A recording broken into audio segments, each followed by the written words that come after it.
Hi friends, आपका बहुत बहुत स्वागत है स्टॉक स्टूडियो में। फ्रेंड्स, चैनल पे अगर नए हैं तो चैनल को सब्सक्राइब जरूर कर दें, वीडियो को आखिरी तक देखें, अगर पसंद आए तो एक लाइक भी दें। फ्रेंड्स, आज हम बात कर रहे हैं IRFC की यानी इंडियन रेलवे फाइनेंस कॉरपोरेशन की। कंपनी का कामकाज 1986 से चल रहा है। स्मॉल कैप कंपनी है, 29,277 करोड़ का मार्केट कैप है। फाइनेंस सेक्टर के लिए कंपनी काम करती है, यानी गवर्नमेंट को फाइनेंस करती है, रेलवे को फाइनेंस करती है ये कंपनी। और जिस तरह से कंपनी का कामकाज चल रहा है बहुत ही शानदार ट्रैक पे है, बट इसका स्टॉक प्राइस नहीं बढ़ रहा है। यानी लास्ट IPO जब इसका आया था लास्ट ईयर में करीब 26 रुपये प्राइस बैंड रखा गया था।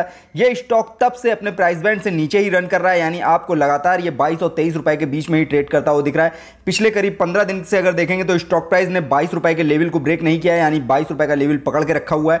22 रुपये से 22 रुपये 50 पैसे के बीच में ही ट्रेड करता हुआ दिख रहा है। बट जिस तरह से स्टॉक में आज थोड़ा बहुत मूवमेंट देखने को मिला है, इससे अब उम्मीद जग रही है कि स्टॉक आने वाले समय में कुछ बड़ा कर सकता है, क्योंकि कंपनी का फोर्थ क्वार्टर का रिजल्ट पेंडिंग है। बट फोर्थ क्वार्टर का पैटर्न आ चुका है, जो शेयर होल्डिंग पैटर्न होता है वो कंपनी ने जारी कर दिया है, जिसमें FIs ने अपनी एंट्री को बढ़ा दिया है, जिससे थोड़ा भरोसा बढ़ रहा है अब इस स्टॉक के लिए। और जिस तरह से एनालिसिस द्वारा इसमें टारगेट दिए जा रहे हैं, ये टारगेट 35 रुपए के निकल के आ रहे हैं कि ये स्टॉक आने वाले दिनों में आपको 35 रुपए के लेवल पे जाता हुआ दिख सकता है। तो इस स्टॉक के अंदर एक थोड़ा सा पॉजिटिव मूवमेंट अब बनना शुरू हुआ है, तो हो सकता है आने वाले समय में आपको ये अचीव होता हुआ दिख जाए 35 रुपए का लेवल। बट इसके अलावा क्या न्यूज़ है और किस तरह से ट्रेडिंग चल रही है इस स्टॉक के अंदर, सारी चर्चा विस्तार से करेंगे। वीडियो में आखिरी तक बने रहिएगा। फ्रेंड्स, लास्ट वर्किंग डे की बात करें तो 714 रुपए की गिरावट देखी गई है सेंसेक्स के अंदर।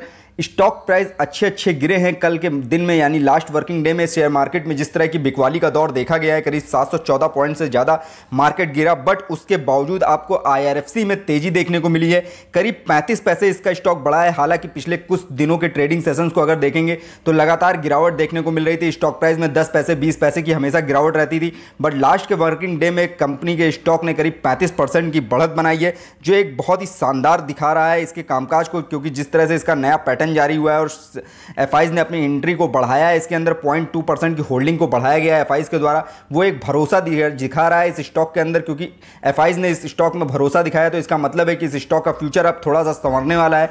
जो स्टॉक पिछले अपने करीब 1.5 साल के सेशन से देख रहे हैं आप लगातार घाटे में ही चल रहा है, उसमें अब कुछ उम्मीद जग रही है कि स्टॉक फिर से कुछ बड़ा करने के लिए अब तैयार हो रहा है, क्योंकि कंपनी का फंडामेंटल बहुत ज़्यादा स्ट्रांग है। क्वार्टर्स के रिजल्ट कंपनी के बहुत अच्छे आ रहे हैं, लगातार कंपनी बहुत अच्छा अर्न कर रही है, बट उसके बावजूद स्टॉक प्राइस में तेजी देखने को नहीं मिल रही है। जिनको भी ये अलॉट हुआ था IPO, वो सब इसमें अभी तक फंसे हुए हैं, क्योंकि ये स्टॉक प्राइस IPO प्राइस से बहुत ज़्यादा लो लेवल पे मिल रहा है। उसके बाद भी जिन निवेशकों में इसने निवेश किया है वो भी बहुत ही फंसा हुआ महसूस कर रहे हैं, क्योंकि इस स्टॉक ने किसी तरह का कोई रिजल्ट निकाल कर नहीं दिया है अभी तक। लास्ट वर्किंग डे के में कंपनी के शेयर प्राइस की बात करें तो 22 रुपये 40 पैसे पे स्टॉक ने क्लोजिंग दी है। 30 पैसे की बढ़त देखी गई है, करीब 1.36% की ग्रोथ देखी गई है। बट ओवरऑल मार्केट में करेक्शन का दौर जारी है, 700 से ज़्यादा पॉइंट गिरा है सेंसेक्स। उसके बावजूद स्टॉक में थोड़ा बहुत पॉजिटिव मूवमेंट देखने को मिला है। अगर इसके डिलीवरी बेस्ड कामकाज की बात करें तो 26,94,000 से ज़्यादा का वैल्यूम हुआ था, 13,50,000 से ज़्यादा की डिलीवरी उठाई गई थी। डिलीवरी का परसेंटेज 50% से ज़्यादा निकल के आ रहा था, यानी लोग इस स्टॉक में खरीदारी करना पसंद कर रहे हैं, क्योंकि बहुत ही लो प्राइस पे स्टॉक प्रेजेंट में रन कर रहा है। कंपनी के फंडामेंटल को देखेंगे तो अच्छी कंपनियों के फंडामेंटल से कहीं ज़्यादा बेहतर इस कंपनी का फंडामेंटल है।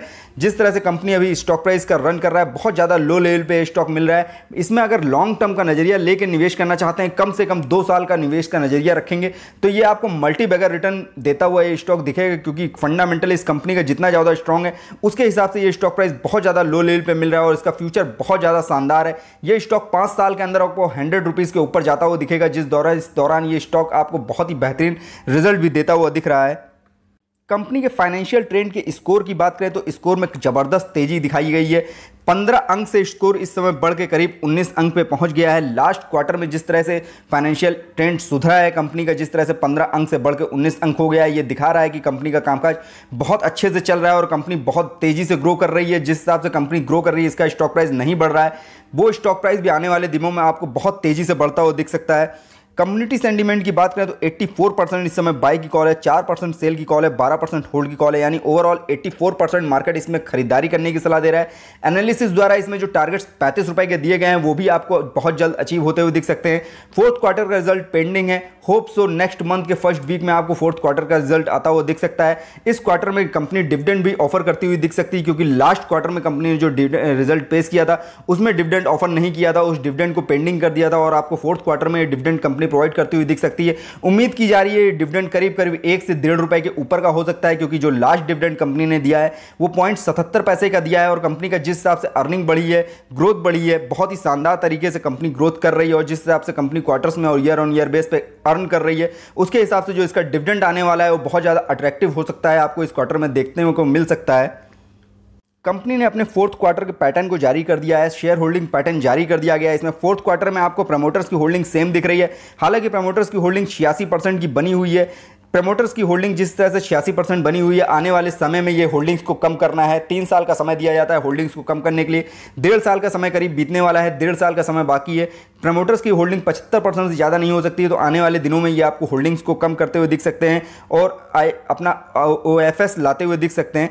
FIs की बात करें, FIs का निवेश इस क्वार्टर में 1.12% का हो गया है, जो लास्ट क्वार्टर में 1.09% का था, यानी 3% के आसपास की होल्डिंग, 0.3% की होल्डिंग करीब बढ़ा दी है FIs ने। FIs को इस स्टॉक के ऊपर भरोसा हो रहा है, क्योंकि स्टॉक का प्राइस बहुत ज़्यादा लो लेवल पे रन कर रहा है। फंडामेंटल कंपनी का बहुत ज़्यादा स्ट्रांग होता जा रहा है। जिस तरह से कंपनी लिस्टिंग के बाद से भी लगातार क्वार्टर्स में बहुत ही बेहतरीन परफॉर्मेंस कर रही है और बहुत अच्छा अर्न कर रही है, वो एक मजबूती दे रहा है इस स्टॉक के अंदर और FIs का भरोसा बढ़ रहा है इस स्टॉक में। DIs की बात करें, 3.18% का निवेश DIs का है। म्यूचुअल फंड ने 2.02% की होल्डिंग ले रखी है। अदर्स का निवेश 9.34% का है। हालांकि म्यूचुअल फंड्स और DIs ने अपनी थोड़ी सी होल्डिंग्स को कम किया है, 0.2% की होल्डिंग्स के आसपास की कमी देखी गई है, बट FIs ने अपना भरोसा दिखाया है इस स्टॉक में, जो भरोसा कर रहे हैं कि आने वाले समय में इस स्टॉक में आपको तेजी देखने को मिल सकती है। एंट्री पॉइंट की बात करें, ग्रीन सिग्नल देखने को मिल रहा है। जो नया निवेश करने का नजरिया इस स्टॉक में रख रहे हैं, उनको जरूर इस निवेश करना चाहिए इस स्टॉक के अंदर, क्योंकि कंपनी का स्टॉक का फंडामेंटल बहुत ज़्यादा स्ट्रांग है। लॉन्ग टर्म के लिहाज से इसमें अगर निवेश करेंगे तो आपका रिटर्न बहुत ही शानदार आएगा और आपका प्रॉफिट भी बहुत ही बेहतरीन आएगा और आपका निवेश बहुत ज़्यादा सुरक्षित रहेगा, क्योंकि इस स्टॉक में इतनी ज़्यादा गिरावट होने के बावजूद बहुत ज़्यादा गिरावट देखने को नहीं मिली है।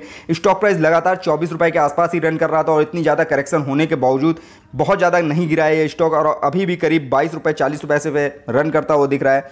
नो रेड फ्लैग, कंपनी में किसी तरह का रेड फ्लैग नहीं है, किसी भी तरह के ASM या GSM लिस्ट में प्रेजेंट में नहीं है, ना ही प्रमोटर्स की होल्डिंग किसी तरह से गिरवी रखी हुई है। करंट प्राइस की अगर इसके बात करें तो जिस तरह से करंट प्राइस का चल रहा है, ओवरऑल मार्केट वैल्यू के हिसाब से वो प्राइस बहुत ज़्यादा लो है, ओवरब्रोथ जोन में नहीं है इसका प्राइस।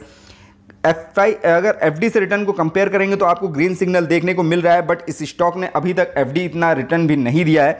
बट ये रिटर्न इस हिसाब से निकल के आता है, पर डे के हिसाब से ये रिटर्न कैलकुलेट होता है, उस हिसाब से 9% से ज़्यादा का रिटर्न इसका निकल रहा है। FD से बेहतर रिटर्न शो कर रहा है, बट ओवरऑल कंपनी ने अब तक केवल 6% का ही रिटर्न दिया है अगर पर डे के हिसाब से इसके रिटर्न को कंपेयर करेंगे।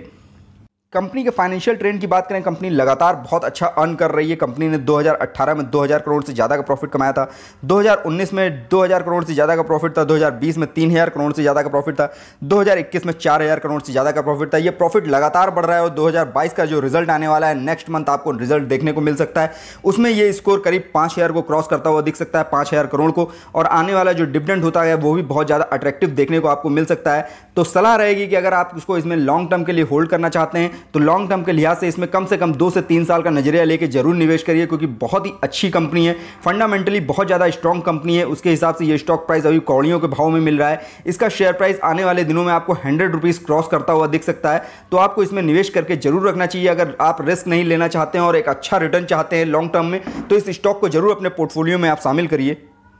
फ्रेंड्स, ये वीडियो मैंने सिर्फ आपकी नॉलेज पर्पस से बनाया है। किसी भी तरह का निवेश करने से पहले अपने फाइनेंशियल एडवाइजर की सलाह जरूर ले लें। फ्रेंड्स, वीडियो पसंद आए तो लाइक कमेंट करके जरूर बताइएगा। फ्रेंड्स, वीडियो देखने के लिए बहुत बहुत धन्यवाद।